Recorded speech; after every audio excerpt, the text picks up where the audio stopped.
Hello, আমি পিউ। দিনটা ছিল ১৩ই ডিসেম্বর দুপুর ১২:৩০ নাগাদ। আর আমি রেডি হচ্ছিলাম দ্বিতীয়বারের জন্য আমার ফ্রেন্ডসদের সাথে ট্যুরে যাওয়ার উদ্দেশ্যে। কোথায় যাচ্ছি সেটা একটু তোমরা পরেই জানতে পারবে। আর এদিকে দেখো, আমি সকাল সকাল উঠে রেডি হয়ে বেরিয়েও পড়েছি। বাপি আমাকে গিয়েছিল ছাড়তে স্কুলের সামনে। আমি পৌঁছে যাওয়ার পরপরই সবাই এক এক করে চলে এসেছিল। আর আমরা সবাই মিলে একসঙ্গে হওয়ার পরে বেরিয়ে পড়েছিলাম আমাদের ডেস্টিনেশনে যাওয়ার জন্য। আর তারপরে দেখো, আমরা এখানে খেয়াঘাটে পৌঁছে গিয়েই সবাইকে একটু একটু করে দেখিয়ে নিচ্ছিলাম। এই কয়েকজন না, আরও অনেকজনই পৌঁছে গিয়েছে আমাদের আগে।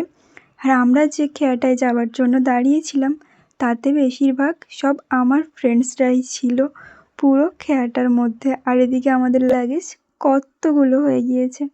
দেন আমরা ওপারে ছিল ধামাখালি আর এদিকে ছিল সন্দেশখালি। আমরা গিয়েছিলাম ধামাখালি পাড়ে। আর এখানে এসে দেখি আমাদের তো প্রচুর ফ্রেন্ডস আগে দিয়ে এসে দাঁড়িয়েই ছিল। আর আমরা এখানে যখন শুনতে পাই যে আমাদের বাসটা এদিকে চলে এসেছে, এই যে আমাদের বাস, তো আমরা আস্তে আস্তে গুটি গুটি পায়ে বাসের দিকে যাচ্ছিলাম এগিয়ে বাসে ওঠার জন্য।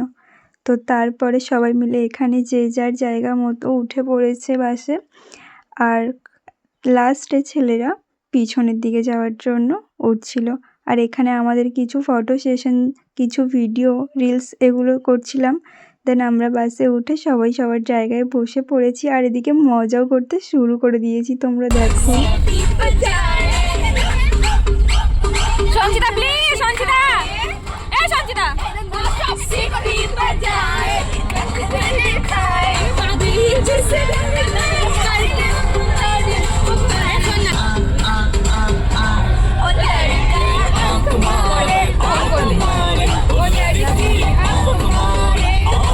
বাস ছাড়ার সাথে সাথেই আমরা গান ছেড়ে নাচানাচি শুরু করে দিয়েছি।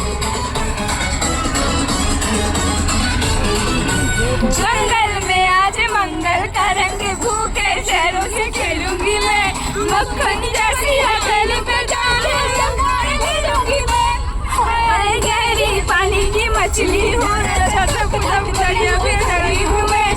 দেখলে তো আমরা কেমন নাচা গানা করছিলাম।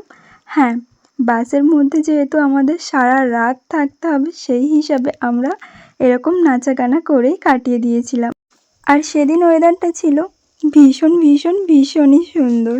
দেখা হচ্ছে নেক্সট কোনো মিনি ব্লগে। আজ তাহলে আসি, চলো, টাটা।